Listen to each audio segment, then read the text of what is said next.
Episode বানায় পুচ্ছে আগুন জ্বালায় দিছে। পুচ্ছে আগুন নিয়ে আসিফ নজরুল এর কাছে যাচ্ছে, ওর কাছে দৌড়াইতেছে। ছাত্র নেতারা দেখলাম আসিফ নজরুলকে বাঁচাইতে আগায় আসছে, কিন্তু বাঁচাইতে পারবেন কি? আর আসিফ নজরুলকে কেন ধরা হইতেছে এভাবে? আমি মাসখানেক আগে এই এপিসোডটা করেছিলাম। এইখানে আমি ব্যাখ্যা করার চেষ্টা করেছিলাম যে কেন আসিফ নজরুলের বিরুদ্ধে ধারাবাহিকভাবে কওয়া হইতেছে। আবার বিষয়টা একটু বুঝতে দেখি, এটা অন্য অ্যাঙ্গেল থেকে বুঝে দেখি। আসিফ নজরুলের সাথে আমার জমি জমা নিয়ে ঝগড়াঝাটি নাই। আসিফ নজরুলের হাসিনা বিরোধী লড়াইয়ের ভূমিকা নিয়েও কোনো প্রশ্ন নাই আমার কাছে। উনি যথেষ্ট ভূমিকা রাখছেন ওনার অবস্থান থেকে। আমার ব্যক্তিগত পাকা ধানে তিনি মই দেন নাই। বাঙ্গু এলিটেরা যেহেতু নিজের ধান্দা ছাড়া আর কিছু বুঝে না, অনেকে হাইপোথিসিস দাঁড় করাইছে নিশ্চয়ই কিছু ধান্দা ছিল পিনাকি বা ইলিয়াসের, সেটা হয় নাই, তাই চেতিছে। আসিফ নজরুল নিজেই বলুক তার কাছে ব্যক্তিগত কোনো ধান্দা নিয়ে পিনাকি বা ইলিয়াস গেছে কিনা। যাই হোক, যখন আসিফ নজরুলের অতীত ভূমিকার কথা বলে কেউ ডিফেন্ড করতে যায় আসিফ নজরুলকে, তখন তার করুণা করা ছাড়া আর কিছু বলার থাকে না। তার রাজনীতির জ্ঞান যে শিশু পর্যায়ের সেটা বোঝা যায়। রাজনীতিতে অতীত একটা রেফারেন্স, কোনো জাস্টিফিকেশন না। এই ভুলটা সবাই করে জন্যেই আওয়ামী লীগের অতীত ঐতিহ্যের দোহাই দিয়া তার রাজনীতিতে পুনর্বাসনের কথা বলে। আসিফ নজরুল মুজিব বন্দনা করতে করতে কাই থইয়া পড়ে। দেখেন কি লিখিছে, পড়ম, প্রিয় বঙ্গবন্ধু, নাটক কম করো প্রিয়, আপনি আমাদের স্বাধীনতার জনক করে বাবা। জন্ম শতবর্ষে শ্রদ্ধাঞ্জলি, শুভেচ্ছা আর ভালোবাসা নীল। শ্রদ্ধাঞ্জলি বানানটা ভুল হয়েছে আজিব ভাই, এটা লয় হস্যিকার হবি। আল্লাহ আপনাকে শান্তি দিন, ভালো রাখুন। এই আসিফ নজরুল মুজিবকে কিভাবে হাসিনা থেকে আলাদা করবে? 1975-এর ফ্যাসিস্ট মুজিবকে 1971-এর মুজিব থেকে আলাদা করে মূল্যায়ন যে করতে পারে না, তার রাজনীতির ধারণা শিশুর সমান। সে আওয়ামী শাসনে বিচার করতে পারবে না তো। গণ আদালতের আসিফ নজরুল আর গত 15 বছরের আসিফ নজরুল কি এক? 5ই আগস্টের আগের আসিফ নজরুল আর 5ই আগস্টের পরের আসিফ নজরুল কি এক না তো। তার কথা বাদ দেন, 2013-র গণজাগরণ মঞ্চের পিনাকি আর আজকের পিনাকি কি এক না তো। আপনাকে আপনার মরাল পলিটিক্যাল পজিশন সবসময় নির্মাণ করতে হবে, এটা প্রত্যেক মুহূর্তের নির্মাণ। আপনি কোন সময় কি করেছিলেন সেটা দিয়ে আজকের কাজ বিচার হবে না তো। এখন আসেন দেখি আসিফ নজরুল কেন লক্ষ্য হইল। দেখেন 5 তারিখ সকালে ক্যান্টনমেন্টে গেলেন সবাই, পলিটিক্যাল পার্টির লোকেরা গেলেন, ড্যাং ড্যাং করতে করতে গেলেন, বাসে চেপা। পলিটিক্যাল পার্টির সবকিছু ঠিক করেছে, এটা আসিফ নজরুলের নিজের কথা, তাই না? তারপরে তারা বঙ্গভবনে গেল, পলিটিক্যাল পার্টির পানি পড়া নিয়ে বল আসিফ নজরুলের কোর্টে দিয়ে সরে গেল পলিটিক্যাল পার্টিগুলো। এরপরে খেললো কে? পুরাটা সময় খেললো কে? আসিফ নজরুল একা। কোন ক্যাপাসিটিতে গেল সে? ছাত্রদের দলের লোক সে না, কারণ ছাত্ররা ছিল। রাজনৈতিক দলের লোক না, সেও না। সে প্রতিনিধিত্ব করলো কার? প্রতিনিধিত্ব করলো পলিটিক্যাল পার্টি আর ছাত্রদের বাইরে যে বাকি ফোর্সের, সেই ফোর্সের প্রতিনিধিত্ব করলো। তার ম্যান্ডেট কি? তার ম্যান্ডেট হচ্ছে তার ম্যান্ডেট এই সমস্ত লোকদের প্রতিনিধি হিসেবে সে গেছে। সেই পুরো প্রসেসে কারোর সাথে আলাপ করছে এই যে বাইরে যারা স্টেক হোল্ডার না, করে নাই। রাজনৈতিক দলগুলো কি একাই স্টেক হোল্ডার নাকি? 18 তারিখ থেকে পলিটিক্যাল পার্টিগুলোর কত রকম চাপাচাপি করা হয়েছে। বাচ্চাদের এই আন্দোলনকে পিক করেন, এখন আপনারা কর্মসূচি দেন না, আমরা নৈতিক সমর্থন দেব, আমরা সরাসরি যাব না। বলেনি দলগুলা? বলছে না? এখন আওয়াজ দিলেই হবে নাকি? আমরা ভুলে গেছি? সব রেকর্ড আছে। এখন বিরাট বড় স্টেক হোল্ডার হয়ে গেছে পলিটিক্যাল পার্টিগুলো, না পাংখা গজাইছে, তাই না? দেখেন মির্জা ফখরুল 25শে জুলাই কি বলিছে, দেখেন, হাইলাইট করে দেখান এডিটর সাহেব। বিবৃতিতে মির্জা ফখরুল বলেন, আন্দোলনে ভূমিকা রাখার মিথ্যা অভিযোগে ঢালাওভাবে বিএনপি ও বিরোধী দলের নেতাকর্মীদের উপর সরকার এবং আইন শৃঙ্খলা বাহিনীর কতিপয় সদস্য দোষারোপ করছে। মিথ্যা অভিযোগ, আন্দোলনে অংশ নেওয়ার মিথ্যা অভিযোগ। মির্জা ফখরুল নিজে বলতেছে যে আন্দোলনে অংশ নেওয়ার মিথ্যা অভিযোগ, তার মানে তারা আন্দোলনে অংশ নেয়নি। বিএনপির নেতাকর্মীরা দেখেন আন্দোলনে ভূমিকা রাখার মিথ্যা অভিযোগে, মানে আন্দোলনে আপনারা ভূমিকা রাখেন নাই, আপনার নেতা এটা বলছে। এখন আওয়াজ দিলে হবে? আওয়াজ দেন এখন না। দেশটা কি রাজনৈতিক দলের বাপের? দেশটা কারো বাপের না। এই স্লোগান আসছে এই আন্দোলনের সময়, এই বিপ্লবের সময়। রাজনৈতিক দলের বাইরে যে শক্তির প্রতিনিধি হিসেবে গেছে আসিফ নজরুল, তার সাথে সে কথা বলে নাই, এইটা তার প্রথম মিস্টেক। তাছাড়া সে যে ওইখানে গেছে, সে যদি আমাদের সাথে কথা বলতো, রাজনৈতিক দলগুলোকে দাবরানি দিতে পারতো না বিপ্লবী সরকার না করলে, তাহলে আসিফ নজরুল কেন ছিল ওইখানে? কোন কামলাটা সে খাটতে গেছিল? রাজনৈতিক দলের কামলা খাটতে গেছিল? তাহলে যেটা বলা হয় সেটা বলে আমি করি নাই। তাহলে কি করতে গেছে এখানে? উপদেষ্টাদের কে সিলেক্ট করছে? বলে আমি করি নাই। আপনি যদি পাওয়ার ট্রান্সফারে যুক্ত থাকেন আসিফ নজরুল, তাহলে কোন আক্কেলে আপনি নিজে উপদেষ্টা হন? আপনি একটা পার্ট অফ প্রসেস, সেই প্রসেসে আপনি তো নিজে ক্যান্ডিডেট হইতে পারেন না। এটা তো চরম কনফ্লিক্ট অফ ইন্টারেস্ট। মানে আপনি ছিলেন নিজের উপদেষ্টা পদটা বাগানোর জন্যে। আপনি তো লোভী মানুষ। শিক্ষকতা করতেন ঢাকা বিশ্ববিদ্যালয়ে, আর পার্ট টাইম খ্যাপ মারতেন, সাইনবোর্ড লাগায়, ওই সাইনবোর্ড লাগায় পার্ট টাইম খ্যাপ মারতেন কতগুলো জায়গায়। আর কইলাম না, আপনার বিরুদ্ধে প্রথম এবং প্রধান অভিযোগ বিপ্লবকে প্রথম লগ্নে হাতছাড়া করার কাজে পৌরোহিত্য করার, পুরোহিতগিরি করেছেন। আসিফ বলছে যে যাকে রয়জেন বলতেছেন তাকেই সবচেয়ে পাশে পাইছি। কি আর কমু আসিফ, তাই তো পাওয়ার কথা, তাই না? তার বাসা তো বিশ্ববিদ্যালয়ের মধ্যে, ওইখানে তো ইলিয়াস থাকে না, পিনাকিও থাকে না। পিনাকি আর ইলিয়াসকে দেশছাড়া করছে হাসিনা, তারা চাইলেও ফিজিক্যালি থাকতে পারবে না। আসিফ নজরুলকে বিপজ্জনক মনে করে নাই হাসিনা, তাই সে দেশে থাকতে পারছে। আমাদেরকে বিপজ্জনক মনে করছে জন্য দেশ থেকে ভাগাই দিছে। তারা জেলে যাইতে হয় নাই, দেশ ছাড়া হয় নাই। বিশ্ববিদ্যালয়ের শিক্ষক হিসেবে তো তার সুবিধা আছে, ছাত্রদের প্রক্সিমিটিতে থাকে, কিছু পেশার কিছু ইনহেরিটেড কিছু সুবিধা থাকে, আইন পেশায় থাকে, শিক্ষকতা পেশায় থাকে, সে সুবিধা পাইছে। তো আসিফ, তুমি যে কইলা যে পাশে পাইছি, তো ফারুকের পাশে পাইছিলা তুমি, পাও নাই তো। ওয়াহিদুদ্দিন মাহমুদরে পাশে পাইছিলা, পাও নাই তো। সালাউদ্দিন সাহেবকে পাশে পাইছিলা, পাও নাই তো। এমনকি প্রফেসর ইউনুসকে পাশে পাইছিলা, পাও নাই তো। তো তাইলে তাদেরকে পাশে টানছো কেন? ক্ষমতায় পাশে, তোমার পাশে তো উপদেষ্টা হয়ে ক্যাবিনেটে বসে, তাই না? পাশে পাওয়াটা তাইলে কিছু মিন করে? ইলিয়াস পাশে ছিল না, আমরা পাশে ছিলাম না। ইলিয়াস কোন ন্যায়সঙ্গত লড়াইয়ে পাশে ছিল না? তার মানে এই যে ক্ষমতার ভাগ বাটোয়ারার পিছনে পাশে থাকা ছাড়াও আরো কিছু গল্প আছে, কাছে আসার গল্প আছে। সেই গল্পটা ইলিয়াস বলছে। ইলিয়াস এমন একটা অনাবিষ্কৃত এলাকার কথা বলছে যেটা সবাই লুকাইতে চায়। কি সেটা যা সবাই লুকাইতে চায়? এই যে বাকশাল, এটা কি খালি আওয়ামী লীগ? তা তো না। CPB, Prothom Alo, Daily Star, Chhayanaut, Udichi, Transparency International, এর সব কিছু ইনক্লুডেড। এরা সবগুলো মিলে এই প্রগতিশীলতার ন্যারেটিভ তৈরি করে। এইটাই হইতেছে বাকশালী বয়ান। বাংলাদেশে যে ফ্যাসিবাদ চলছে ওর ডাক নাম হইতেছে বাকশাল। আর গত 15 বছর যে ফ্যাসিজম হয়েছে বাংলাদেশে, সেটা হইতেছে নয়া বাকশাল 2.0। এই জন্যেই প্রথম আলোতে বাশারের পতন হয়, হাসিনার বিদায় হয়। হাসিনার পতন কথাটা লেখে না প্রথম আলো, এমন ভাবে যেন সানায়ের সুরে বিদায় দিতেছে হাসিনারে। এই উত্থান রহিত মতি মাহফুজের কাছে হাসিনার পতন হয় না, পলায়ন হয় না, হয় বিদায়। এই যে টোটাল সিস্টেমের পার্ট আসিফ নজরুল। আসিফ নজরুল এই টোটাল বাকশালের পার্ট।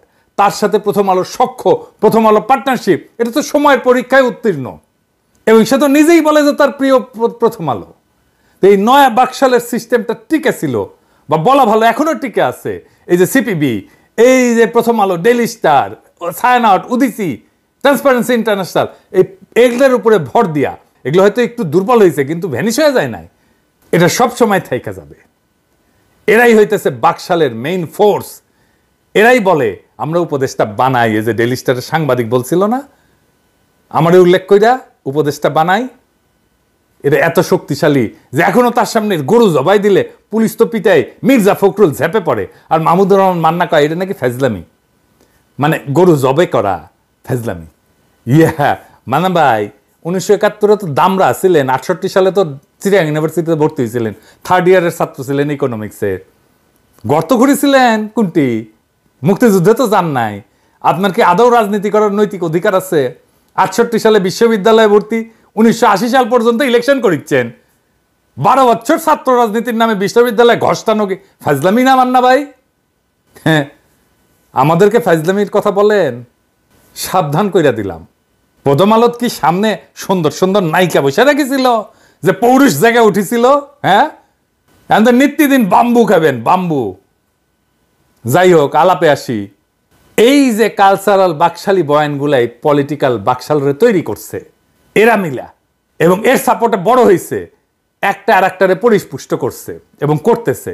যেই কারণে পলিটিক্যাল বাকশাল পরাজিত হবে না পুরোপুরি, যদি না কালচারালি বাকশালী বয়ানটাকে বাতিল করা না যায়, পরাজিত করা না যায়। এই জন্যই আমরা শিল্পকলা একাডেমিতে, কালচারাল মিনিস্ট্রিতে অ্যান্টি বাকশালী লোক চাইছিলাম। দুই জায়গায়, এক জায়গায় জামিল রে বসাইলো, আরেক জায়গায় ফারুকিকে দিয়া পাল্টা কালচারাল বয়ান তৈরির দিল এই আসিফ নজরুল। আমি একটা সলিড এক্সাম্পল দিই। আসিফ নজরুল কি মুজিবের 72 থেকে 75-এর ক্রিটিক করতে পারবে? না, পারবে না। এই বাকশালী বয়ান তৈরি যে স্তম্ভগুলা, সেই স্তম্ভগুলোর একটার পার্ট আসিফ নজরুল। আর বাকশাল তো ভারতের ড্রিম চাইল্ড নাকি, সেই তো পাইলা পুষা বড় করছে বাকশালকে। আর বাকশাল তো ইন্ডিয়ার পারপাস সার্ভ করছে নাকি, অন্য কারো পারপাস সার্ভ করছে? ইন্ডিয়ার পারপাস সার্ভ করার জন্য যে বাকশাল, সেই বাকশালের বয়ান তৈরি করে যে প্রথম আলো, সেই প্রথম আলোর পার্ট হচ্ছে আসিফ নজরুল। কিন্তু তাকে ভারতের কিছু এটা বলা যাবে না। মানে ভারতের ইন্টারনেটের নানা লেয়ারে কাজ করে, এটা তো মিথ্যা না। গোয়েন্দা সংস্থা এভাবেই কাজ করে। প্রথম আলো তাইলে কোনোভাবে ভারতের স্বার্থের সাথে রিলেটেড না। এইটা সে ওই ছবিটা দেখেন না, দৌড়া ইসলামের সাথে সিগনেচার করিচ্ছে, কিবেন এটা কি তালাকনামা সাইন করিচ্ছে মতিউর রহমান? বাংলাদেশে কোন পত্রিকার ইন্ডিয়ান হাই কমিশনের সাথে চুক্তি আছে? আজকে যারা ক্ষমতায় তাদের বলি আমাদের সাপোর্ট আছে, তার মানে কিন্তু সেটা নিরঙ্কুশ না। কোন সরকারের এই নিরঙ্কুশ সাপোর্ট জনগণ দেয় না, দেওয়া উচিত না। 47-এর অর্জন কার জন্য নষ্ট হয়েছিল? ক্ষমতাসীনদের জন্য, মুসলিম লীগের জন্য। 71-এর অর্জন কার জন্য নষ্ট হয়েছে? আওয়ামী লীগের জন্য হয়েছে, জাসদের জন্য হয় নাই তো। 2024-এর অর্জন যদি নষ্ট হয়, তাহলে এইটা হবে এখন যারা ক্ষমতা আছে তাদের জন্য। এই জন্য উপদেষ্টাদের ধরি। আমরা খুব বেশি সমালোচনা করি না, নেহাত মায়া করে করতে পারতাম, মেলা সমালোচনা করতে পারতাম, মেলা নিউজ আসে, মেলা খবর আসে, কিছু বলি না। খুব নির্মম সমালোচনা করতে পারতাম, এমনকি প্রফেসর ইউনূসের সমালোচনা করতে পারতাম, উঠতে বসতে। করি না। দেখাবো, একটা স্যাম্পল দেখাবো, স্যাম্পল যেটা দেখাই। এই যে প্রফেসর ইউনূস 17 নভেম্বর বলছে এই 100 দিনে অর্থনীতি সবল অবস্থানে চলে আসছে। ঠিক তার 2 দিন পরে অর্থ উপদেষ্টা কি কইছে দেখেন, কইছে দেশের অর্থনীতির অবস্থা ভয়াবহ। মানে 2 দিন আগে প্রফেসর ইউনূস কি বলিছে সেটা ভুলে গেছে, ভুলে। কার কথা ঠিক তাইলে? প্রফেসর ইউনূসের নাকি অর্থ উপদেষ্টা? প্রফেসর ইউনূসের ওই বক্তৃতার ওই পার্টটা তো অর্থ মন্ত্রণালয় থেকে লেখা হয়ে আসবে, তাই না? তার মানে প্রফেসর ইউনূস হয় অর্থ মন্ত্রণালয় থেকে নেয়নি লেখাটা, অথবা অর্থ উপদেষ্টা শুনেইনি প্রফেসর ইউনূস কি বলছে। এই সরকারের ব্যর্থতার জন্য আগে হাসিনার টেলিফোন ফাঁস হইতো, এখন জমায়েতে বক্তৃতা দিচ্ছে। আমরা বলছিলাম হাসিনা পরিবারকে দৌড়ের উপরে রাখতে হবে। পুতুলের বিষয়ে বিশ্ব স্বাস্থ্য সংস্থাকে দাওয়া চিঠি ড্রাফট করে দিছিলাম স্বাস্থ্য মন্ত্রণালয়ে, 17 পৃষ্ঠার চিঠি, কিচ্ছু করে নাই। কাজ তো করে দিছি, ধরে ধরে কি কি লিখতে হবে। মনিরুল ইন্ডিয়া থেকে পোস্ট দেয় জয় বাংলা বইলা, আর মনিরুলদের তো ইন্টারপোল দিয়ে ধরে আনা উচিত। আপনাদের আশেপাশে বুক ফলে আওয়ামী লীগারদের ঘুরতে দেখতেছেন না? এই যে আয়না ঘর হয়েছে, বাসারের ইয়েতে আয়না ঘর বাড়িয়েছে না, ইকোনমিস্টের নিউজ হয়েছে, আমাদের আয়না ঘরের নিউজ কোথায়? সেই জন্য বলার চান্স পায় আয়না ঘর নাকি নাই, দেখেছেন? তাহলে এটা কে করবে? যারা ক্ষমতায় আছে তারাই তো। এগুলো ইলিয়াসদের জন্য হয়েছে। সবাই আসিফ নজরুলের পিস বাঁচাইতে চলে এসছে দল বেন্দা। ইলিয়াসরে ধরো, এখন ইলিয়াসরে ধরো, কথা কিছু কওয়া যাবে না আসিফ নজরুলের।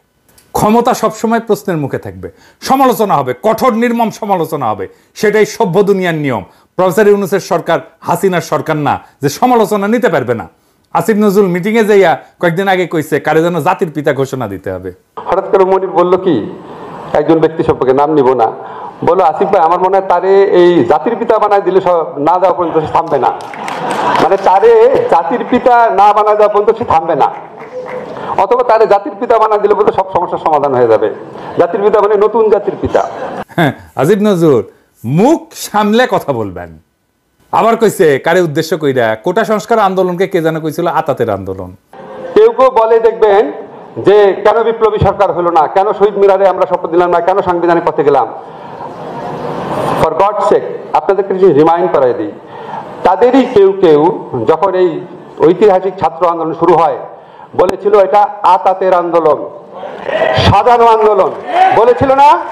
বলেছিল। সবাই আমরা হাততালি দিছে, হাসাহাসি করিচ্ছে, দেখেছেন? আমি খুঁজতে লাগলাম কে কইছে, কারে কারে আসিফ নজরুল কইলো, খুঁজে খুঁজে পাইলাম খালেদ মহিউদ্দিনের সাথে টক শো। শুনেন, এখন আওয়ামী লীগ যে এরকম সরকার 15 বছরের বেশি সময় ধরে তারা ক্ষমতায় আছে, তাদের সামনে ডিল করার মতো আরো অনেক বিষয় আছে তাদের। তো আপনার কাছে কি মনে হয় যে তারা যদি সরকারের মানে আইন আদালতের কাঁধে বন্দুক রেখেও এটা করতে চায়, এটা কেন করবে? মানে কোটা ব্যবস্থা মুক্তিযোদ্ধাদের জন্য চালু করে সরকার আসলে কি গেইন করবে বা কি গেইন করতে চায়? আমরা তো এরকম অনেক সময় শুনি যে বিএনপি সবচেয়ে বড় মুক্তিযোদ্ধাদের দল, আমরা এরকম শুনি মুক্তিযোদ্ধারাই এখন আওয়ামী লীগের সবচেয়ে বিপক্ষে অবস্থান নিয়েছে, আমরা শুনি বামদের মধ্যেও অনেক বড় বড় মুক্তিযোদ্ধা রয়েছে। তো এটা কইরে আসলে সরকার কি মানে অর্জন করবে? সরকার যদি চায়, আমরা যেরকম মেকানিজমের কথা শুনি, সরকার তো যাকে খুশি তাকে চাকরি দিতে পারে আসলে, মানে নানা রকম মেকানিজম করে। না, আমি আপনাকে বলি, আমার কাছে মনে হচ্ছে সরকারের মধ্যে, সরকার মানে তো আর শুধু আমাদের প্রধানমন্ত্রী না, সরকারের মধ্যেও তো আমরা দেখেছি এমন কোনো এলিমেন্ট আছে যারা ভুয়া মুক্তিযুদ্ধের সার্টিফিকেট দিয়ে হলেও চাকরি পেতে উৎসাহী। ভুয়া মুক্তিযোদ্ধা কিন্তু একটা বাণিজ্যও তো আছে, দেশে আছে না? তো এই বাণিজ্যের লোকগুলোকে মারা গেছে, এটা তো সরকারের মধ্যে আছে, ঠিক না? 62,000 ভুয়া মুক্তিযোদ্ধা আছে, এই সার্টিফিকেট একটা বাণিজ্য আছে না? সরকারের মধ্যে একটা কোটারি অংশ আছে যারা ছাত্রলীগ বা যুবলীগকে বা তার কর্মীকে চাকরি দিতে চায়, মুক্তিযুদ্ধের কোটা দিয়ে থাকতে পারে, 1 নাম্বার।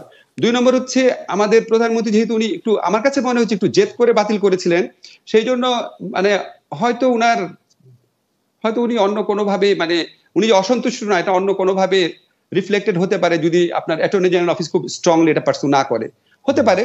আর 3 নাম্বার হচ্ছে আপনি যেটা বললেন সরকারের নিয়ে কি করবে, আমার কাছে মনে হয় কি, ধরেন এটা একদম একটা সত্যি কিনা আমি জানি না, এমনি ধারণা, যখন এখানে ভারতকে যেভাবে আপনার রেল করিডোর দেওয়া হয়েছে, এটা নিয়ে খুব একটা শোরগোলের মতো অবস্থা তৈরি হয়েছিল। এখন পুরা যুব সমাজের মনোযোগ তো অন্যদিকে নিয়ে যাওয়া যায় এই সমস্ত ইস্যু টুনে, বিকজ এটা হচ্ছে তাদের চাকরির ইস্যু, এটা তাদের সবচেয়ে বড় ইমিডিয়েট ইস্যু হতে পারে। এখন আমাদের সরকারগুলোর মধ্যে স্বচ্ছতা নাই। কাজী নজরুল সেম সাইড হয়ে গেল না, আন্দোলনে অবদান আর স্টেকের প্রশ্ন তুললেন না। মেহরবানি কইরা যারা ক্ষমতা আছেন তারা ধরলে কলে ছুটতে পারবেন না, একেবারে কচ্ছপের মতো কামড় দিয়ে ধরবো। বাঙ্গো এলিট আপনাদের সাথে থাকতে পারে, কিন্তু আপামর সাধারণ মানুষ, সব হারানো মানুষ, দরিদ্র মানুষ, এরা ইলিয়াস আর পিনাকির সাথে আছে। পিনাকি আর ইলিয়াস তাদের কথা বলে। যদি সাধারণ মানুষের সাথে থাকতে চান, হাঙ্গের পিছে লাগবেন না, হ্যাঁ বরাবর কইরা দেব। কিন্তু যাই হোক, আমি অনেকদিন শহীদদের গল্প বলি না, আজ এক শহীদের গল্প বলবো। জুলাইয়ের যোদ্ধাদের পানি খাওয়াতে বাসা থেকে রাস্তায় এসেছিলেন মারিয়া সুলতানা রাখির স্বামী শহীদ নাজমুল। তিনি পানি খাওয়ালেন ঠিকই, কিন্তু নিজে পরিবারের কাছে ফিরলেন কফিনে আবৃত হয়ে। রাখির 2 বছরের ছোট্ট আরিয়ানাকে নিয়ে ভাড়া বাসায় এক অনিশ্চিত জীবন যাপন করছেন। নাজমুলের নিথর দেহ যখন হাসপাতালে পৌঁছে, রাখি আহাজারি করছিলেন। তার কথাগুলো শোনেন।